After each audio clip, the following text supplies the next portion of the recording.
I don't know who needs to hear this, but sometimes it's just about being vulnerable. It's not about someone specific in your life relating to that message or seeing that message. I'm sure I've done 100 readings that the twin flame never saw. I'm sure I've done a bunch of readings for other masculines that they never saw, even though I think a bunch of them watch. Have watched, do watch, pop in occasionally. They're around, and whether sometimes I think they don't even know it's about them, but it is. And maybe someday they connect those dots. But the truth is, sometimes the person, the singular person that message is for, has no idea. Sometimes they do. But that's not what's important. It's you being vulnerable with the person on the other side of that screen. It's not about how many people it reaches. It's about reaching the people that need to hear something in that message. And whether that's the person that it's meant to, whether that's the person you recorded the message for, doesn't matter. Because somebody found something in that message that resonated, that applied to them, that mattered, that changed their opinion or shifted their perspective or introduced them to something else, a learning tool, a method, a way of thinking, a processing or coping mechanism. Who knows? But there is something in the messages that is for more people than just the one person that you intend to speak to.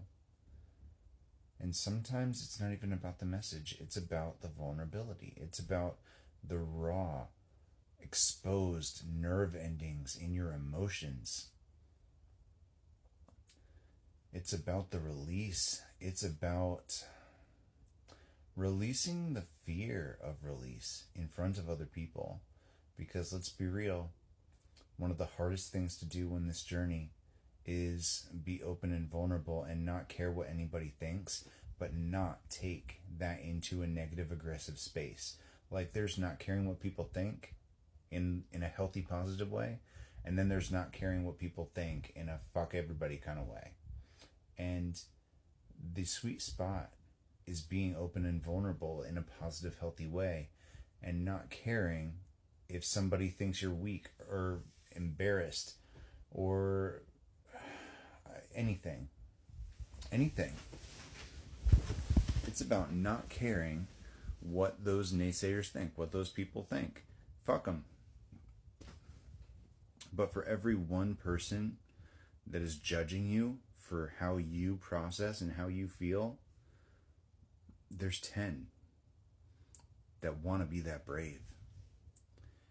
There's 10 people, maybe 10,000 people that see those raw emotional nerve endings popping out of your video and have respect for you and empathize with you because they understand. It's not about the person the message is meant for receiving it. The vulnerability is for you, and it's for the third-party observers. And it makes them braver, knowing that you did it first.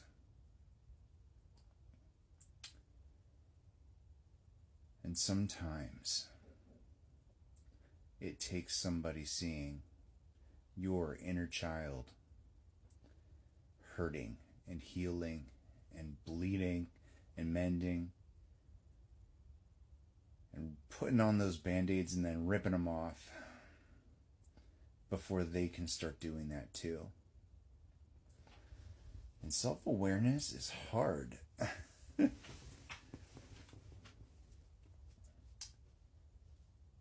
Sometimes that message, that video, that emotional state might only reach 20 people that actually get it. You know what I mean? 20 people that actually stay till the end because they genuinely connect with your experience. And that is worth it. And sometimes it's way bigger than that. But it doesn't matter. Because you're guided, you're magnetized to those people that need to see you in that moment. And we don't need to wonder about who the audience is.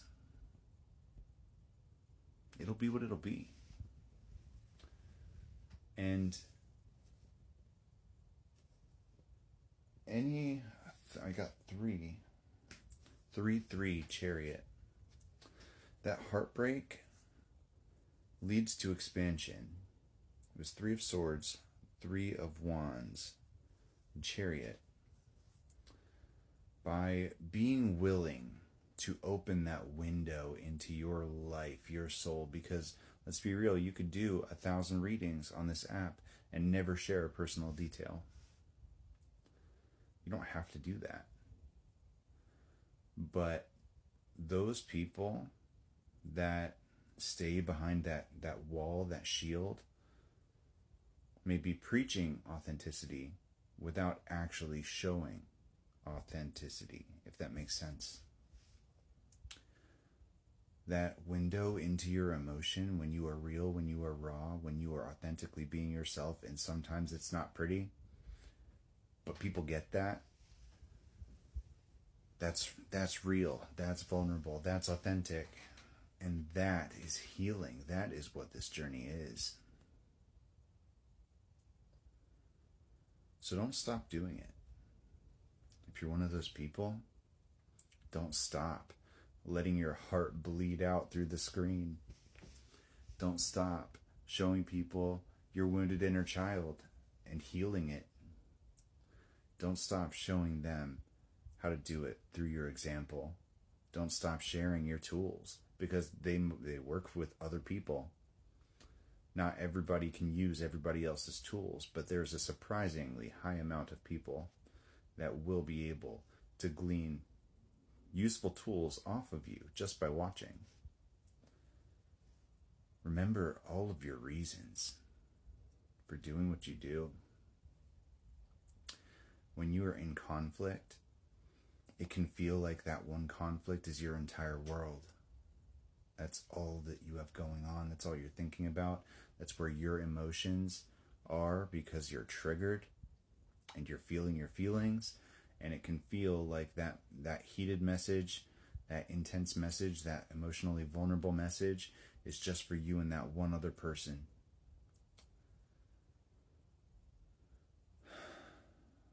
But people feel you.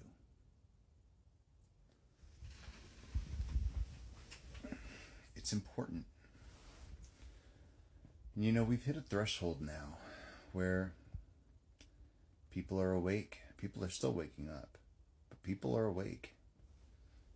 They're getting it. They're starting to heal themselves. We've got a lot of people popping up like flowers into the spiritual community, into the healing journey, and they need you to tell your story. They need you to be vulnerable. They need you to be authentic. They need you to show them how in some of the ugliest ways. They need to see what healing really looks like. Because pretty words and flashy screens with a bunch of numbers and taglines is great. But it doesn't replace showing people what this really is. What it can be. What they can be.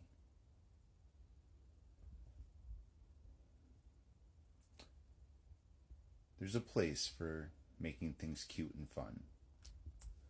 But we can't forget our roots, the core. We are the phoenix. Thanks for watching.